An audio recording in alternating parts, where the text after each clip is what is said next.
아들의 결혼식이었다. 나는 그날을 위해 몇 달을 준비했고 신랑 엄마로서 자리를 지켜야 했다. 그런데 그날 나는 처음으로 사람들 앞에서 울지도 소리치지도 못한 채 무너졌다. 신부가 입장했다.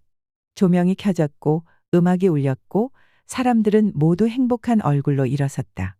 그리고 그 순간 나는 내 딸을 봤다. 신부 들러리들 사이에 서 있는 젊은 여자.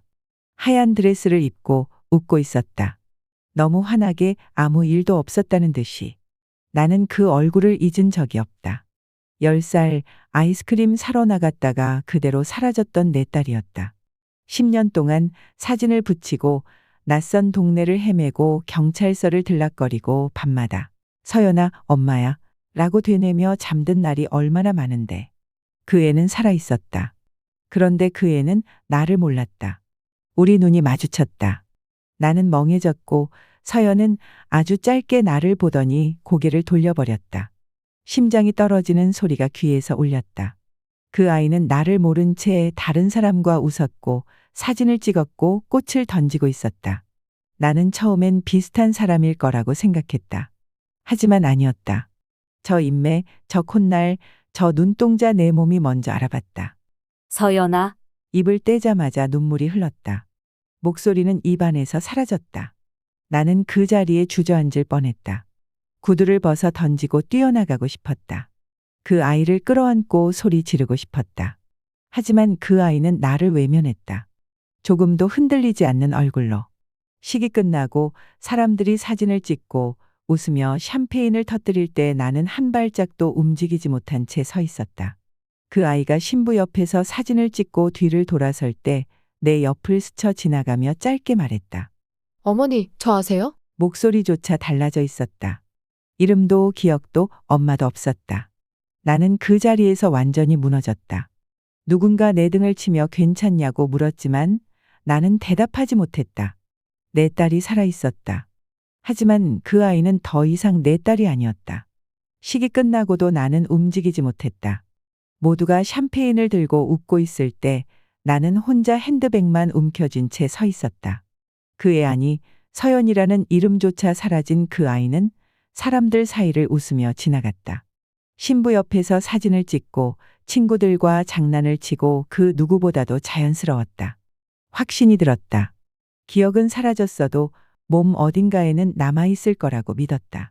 딱 한 번이라도 눈을 마주치면 가슴이 반응할 거라고 믿었다. 그런데 아니었다. 그 애는 나를 스쳐 지나갔고 눈빛 하나 흔들리지 않았다. 그날 밤 나는 잠을 이루지 못했다. 그리고 다음 날 서연의 얼굴이 찍힌 하객 사진을 확대하고 또 확대했다. 이름을 몰라도 사람을 찾는 방법은 있었다. SNS에 올라온 웨딩 사진, 친구 태그, 연관된 계정들을 하나하나 추적했다. 이틀 만에 그 애의 이름을 알아냈다. 한서연, 김서연이 아니라 한서연. 이름도 주소도 가족도 모두 바뀌어 있었다. 나는 그 아이가 사는 아파트를 알아냈다. 퇴근하는 시간을 맞춰 기다렸다. 한 손엔 물병을 든 척했고 다른 손엔 핸드폰을 쥐었다. 심장이 입안까지 올라온 것처럼 뛰었다. 서연이 나타났다. 너무 익숙한 걸음걸이. 내가 매일 등교길의 뒤에서 바라보던 그 모습. 편의점에서 물을 사고 나오는 그 아이를 나는 멀리서 지켜봤다. 그 순간 내가 믿고 싶지 않았던 게 있었다. 그 애는 너무 멀쩡했고 너무 일상 속에 잘 섞여 있었다. 누가 봐도 행복한 가정의 딸이었다. 그리고 그걸 무너뜨리려는 내가 이상한 사람이 되어버릴까 두려웠다. 그래도 나는 멈출 수 없었다. 하루 더 지켜봤다. 그 집엔 중년의 부부가 있었다. 마트에서 함께 장을 보고 나오는 모습, 아파트 입구에서 웃으며 대화하는 모습, 그들 사이에 서 있는 서연. 우편함에 붙어있던 가족 사진이 나를 숨먹게 했다. 그 애가 그 부부 사이에서 진짜 딸처럼 웃고 있었다. 머리 위에는 이름이 쓰여 있었다. 한서연. 그 순간 내 안에서 무언가 부러졌다. 나는 핸드폰으로 사진을 찍었다. 그 집, 그 표정, 그 이름. 그리고 집에 돌아와 머리채를 움켜쥐고 울었다. 이건 그냥 사고가 아니었다. 누군가 의도적으로 내 아이를 데려갔고 그렇게 10년을 만들었다. 나는 그 진실을 끝까지 확인해야 했다. 그 다음 날 나는 용기를 냈다. 편의점 앞에서 서연이 나오길 기다렸다가 조심스럽게 다가갔다. 서연아, 그 아이가 고개를 돌렸다. 누구세요? 엄마야. 나야, 내 엄마. 서연은 정면으로 나를 바라보더니 한 발짝 뒷걸음질 쳤다. 죄송한데요. 사람 잘못 보셨어요. 심장이 찢어지는 소리가 들리는 듯했다. 서연아, 나야. 엄마가 널 10년 동안 그만하세요. 차가운 말, 무표정한 얼굴, 그리고 냉정한 발걸음. 그 애는 그대로 등을 돌리고 걸어갔다. 나는 그 자리에 주저앉았다. 한밤중에 인도 한복판에서 나는 딸에게 거절당한 여자가 되었다. 그리고 나는 다짐했다. 끝까지 확인하겠다고.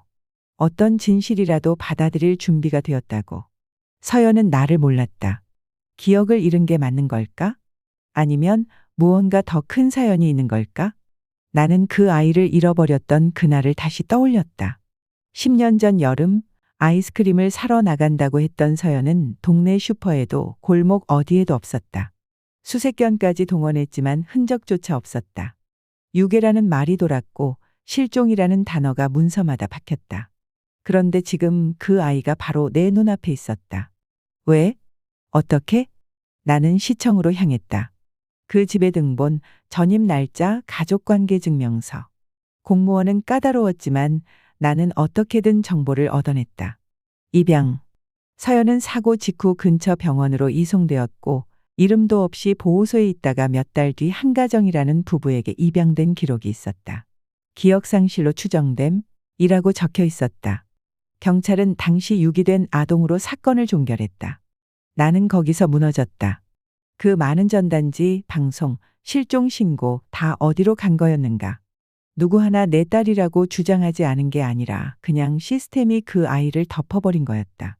그렇게 내 딸은 종이 한 장으로 남의 집 딸이 됐다. 나는 병원 기록까지 뒤졌다. 입양 전 이름 없는 환자 번호, 기록을 추적해 나가면서 내 손이 떨렸다. 분명한 건 사고 당시 머리 손상이라는 진단서가 있었다. 기억을 잃었을 수도 있었다. 하지만 내 심장은 이미 확신하고 있었다. 그 아이는 내 딸이었다. 아무리 이름을 바꾸고 가족을 바꿔도 그 얼굴, 그 손톱 물어뜯는 버릇 똑같았다. 나는 마지막 수단으로 DNA 검사를 떠올렸다. 말로는 안 통했다. 증거가 있어야 했다. 비밀리에 유전자 검사를 진행하기로 했다. 서연의 머리카락 혹은 유전자 정보가 담긴 무엇이든 확보해야 했다. 며칠을 고민하다 편의점 앞 벤치에 버려진 캔을 줍는 순간을 포착했다. 나는 마치 도둑처럼 그 캔을 손수건에 싸서 병원으로 향했다. 의사에게 사정사정했다. 그 아이가 제 딸일 수 있어요. 제발 검사만이라도. 담당 의사는 조심스럽게 말했다. 정확도는 장담 못합니다. 하지만 시도는 가능해요. 며칠이 지옥 같았다. 전화벨만 울려도 심장이 얼었다. 밥도 못 먹었고 잠도 안 왔다. 그 애는 나를 모른다. 그 애는 다른 사람의 딸로 자랐다. 나는 이 진실을 어떻게 꺼내야 할까? 어떤 말부터 해야 그 애가 날 다시 보게 될까? 어떤 말부터 해야 다시 내 딸이 되어줄까? 병원에서 전화가 왔다. 박미영님, DNA 검사 결과 나왔습니다. 순간 핸드폰이 손에서 미끄러질 뻔했다. 숨이 멎었다. 온몸이 얼었다. 나는 병원으로 달려갔다. 대기실 의자에 앉아 있을 수가 없었다. 두 손을 맞잡고 앉았다가 일어섰다가 다시 주저앉았다. 간호사가 내 이름을 불렀다. 그 짧은 이름 석자에 눈물이 고였다. 의사는 말이 없었다. 그냥 조용히 서류를 내밀었다. 나는 그 종이를 받아들고 천천히 아주 천천히 읽어내려갔다. 99.98% 확률로 친모, 친자 관계가 확인되었습니다. 그 문장을 보는 순간 내 안에 무언가가 부서졌다. 나는 병원 복도에 주저앉았다. 종이를 가슴에 껴안은 채 울었다. 사람들이 쳐다보든 말든 신경 쓸 겨를이 없었다. 서연아, 서연아, 내 딸, 내 딸아. 입에서 끊어진 목소리가 터졌다. 나는 바닥을 치며 울부짖었다. 간호사가 다가와 괜찮으세요? 라고 물었지만 그 말조차 들리지 않았다. 왜 이제야, 왜 지금에서야, 왜 나만 몰랐던 거야. 주변 사람들은 당황했고 누군가는 눈을 피했다. 하지만 나는 울음을 멈출 수 없었다. 나는 벌떡 일어났다. 종이를 높이 들며 소리쳤다. 딸이에요. 내 딸이라고요. 이게 증거예요. 이 종이가 다 말해줘요. 보안 요원이 조용히 해달라고 다가왔다. 나는 종이를 껴안고 물러서며 말했다. 이게 그냥 종이 한 장이 아니에요. 이게 그토록 10년 동안 찾아 헤맸던 그 증거예요. 나는 무너졌다. 그 자리에서 주저앉아 몸을 웅크린 채 울었다. 기억을 잃은 채 다른 이름으로 살아온 딸. 그 아이를 못 알아봤던 세상. 찾겠다고 다짐했던 나의 시간. 모든 게 무겁게 가슴을 눌렀다. 그리고 문득 또 하나의 두려움이 엄습해왔다. 그 애가 이걸 받아줄까? 증명은 끝났지만 이제는 감정이었다. 마음이었다. 나는 종이를 가방에 접어넣었다. 꺼내기 위해 확인했던 진실이 이제는 더 무거운 현실로 다가왔다. 나는 병원을 나와 하늘을 올려다봤다. 바람이 찼다. 눈물이 또 흘렀다. 이제 다시 시작이었다. 그날 이후 나는 더 조심스러워졌다. 증거는 있었다. 종이 한 장, 숫자 몇 자리. 그런데 그게 감정을 움직여주진 않았다. 서연에게 다시 연락할 수는 없었다. 나는 편지 한 장을 썼다. 보낼지 말지도 모르는 편지였다. 서연아, 널 찾았어. 널 알아봤어. 그리고 이제야 증명했어. 하지만 널 억지로 끌고 오고 싶진 않아. 그냥 엄마는 여기 있어. 그게 다야. 며칠 뒤 예상하지 못한 순간에 전화가 왔다. 익숙하면서도 낯선 목소리. 그날 왜 그런 말씀을 하셨어요? 서연이었다. 나는 숨을 멈췄다. 미안하구나. 갑자기 그런 말을 해서. 그쪽이 친엄마라는 거 사실인가요? 나는 입을 꾹 다물었다가 말했다. 응. 맞아. 근데 널 놀라게 하려던 건 아니었어.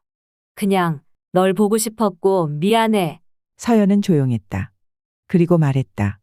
한번 얘기 들어보고 싶어요. 전부는 아니어도 조금은? 우리는 근처 조용한 카페에서 만났다. 나는 기다리면서 손수건을 3번 접었다 폈다. 서연은 평소보다 진지한 얼굴로 나타났다. 기억이 나는 건 하나도 없어요. 근데 그날 밤 이상한 꿈을 꿨어요. 누가 절 계속 부르고 있었어요. 엄마라고. 나는 입술을 깨물었다. 그 말이 내게는 어떤 증거보다 강했다. 그 꿈 나도 꿨어. 서연아, 그날 이후로 매일. 근데 전 지금 부모님도 좋아요. 저를 많이 아껴주시고 키워주셨고 그래서 더 혼란스러워요. 나는 고개를 끄덕였다. 그분들 원망하지 않아. 오히려 감사해. 널 잘 키워줘서. 서연은 눈을 피하며 말했다. 저 지금 두세 개 사이에 있는 기분이에요. 나는 말했다. 그럼 둘 다 살아. 한쪽을 버릴 필요 없어. 내가 바라는 건 그냥 가끔 너를 만나는 거 그거면 돼. 서연은 잠시 침묵하다가 말했다. 그 말 위로가 돼요. 그날 이후 우리는 매주 한 번씩 짧은 시간을 나누기 시작했다. 함께 걷고 조용히 차를 마시고 서로의 어릴 적을 이야기하며 서연은 여전히 나를 박미영 씨라고 불렀다. 나는 그 호칭조차 소중했다. 그러던 어느 날 길을 걷다가 서연이 조용히 물었다. 정말로 전 그때 잃어버린 거예요? 나는 대답하지 않았다. 다만 고개를 끄덕였다. 그리고 손을 내밀었다. 그 아이가 잠시 망설이다 내 손을 잡았다. 그 손이 따뜻했다. 내가 10년 동안 찾던 온기였다. 가을이었다. 서늘한 바람이 불었고 나무들이 붉은 옷을 입기 시작했다. 서연과 나 사이의 공기에도 그 계절처럼 조심스러운 따뜻함이 감돌았다. 우리는 매주 목요일 1시간 남짓한 만남을 이어갔다. 어색함도 있었지만 말보다 눈빛이 많았다. 손끝이 살짝 닿는 순간마다 나는 가슴이 울컥했다. 서연은 여전히 나를 박미영 씨라 불렀지만 어미의 말투가 조금씩 변했다. 차가운 선을 긋던 말끝에 망설임이, 그리움이, 조심스러운 다정함이 묻어나기 시작했다. 그러던 어느 날 서연이 먼저 말했다. 다음 주에 저희 집에서 식사하실래요? 숨이 멎는 줄 알았다. 나는 고개를 끄덕였다. 말이 나오지 않았다. 그날 저녁 처음으로 서연의 현재 가족과 마주 앉았다. 양어머니는 낯설지만 따뜻하게 인사를 건넸고 양아버지는 조용히 고개를 숙였다. 서연은 양가 어머니 사이에 앉아 국을 퍼나르며 말했다. 두 분 다 제 엄마예요. 하나는 기억으로, 하나는 마음으로. 나는 울지 않으려 했지만 참을 수 없었다. 양어머니가 내 손을 잡았다. 아무 말 없이 그 손이 고마웠다. 식사가 끝나고 서연이 나를 문 앞까지 배웅했다. 저 아직은 잘 모르겠어요. 근데 매주 만나면 언젠간 기억날까요? 나는 웃으며 말했다. 기억 안 나도 괜찮아. 난 널 매주 기억할 테니까. 서연은 아직도 나를 박미영 씨라고 부른다. 하지만 그날 단 한 번 그녀는 본능적으로 엄마를 불렀다. 아니, 내 존재를. 그날은 평범한 오후였다. 서연은 퇴근길에 횡단보도를 건너고 있었고 나는 근처 약국에서 약을 사고 나오는 길이었다. 갑자기 경적이 울렸다. 급정거한 트럭이 신호를 무시하고 달려들었다. 사람들이 비명을 질렀다. 그 순간 서연의 입에서 튀어나온 단어 하나.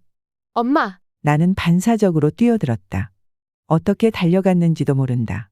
팔로 그녀를 끌어당겼고 우리는 도로 가장자리로 쓰러졌다. 심장이 터질 것 같았다. 서연은 놀란 얼굴로 나를 바라보다가 갑자기 울음을 터뜨렸다. 왜 뛰어드셨어요? 왜? 나 그냥 괜찮은데. 나는 미소 지으며 말했다. 그 말이 듣고 싶었어. 너 지금 날 엄마라고 불렀잖아. 서연은 아무 말 없이 나를 끌어안았다. 사람들이 둘러보는 것도 도로 한복판인 것도 상관없었다. 그 순간 나는 알았다. 기억은 잊을 수 있어도 본능은 속이지 못한다는 걸. 그 애는 내 딸이었다. 언제나 변함없이. 나는 이제 완전히 되찾았다. 그 이름 하나로, 엄마라는 이름 하나로. 그날 밤 집에 돌아오니 서연이 보낸 문자가 도착했다. 다음 주는 제가 갈게요. 보고 싶은 사람이 있으니까. 나는 휴대폰을 가슴에 꼭 안았다. 그 말 한 줄에 내 10년의 세월이 녹아내렸다. 그리고 일주일 후 문 앞에 선 서연은 아무 말 없이 나를 바라보다 천천히 입을 열었다. 엄마! 나는 그 자리에 주저앉아 울었다. 이번엔 아무도 말리지 않았다. 이번엔 아무도 고개를 돌리지 않았다. 그 아이가 내게 다시 돌아왔다. 기억이 아니라 마음으로. 이제야 정말로 나는 다시 엄마가 되었다.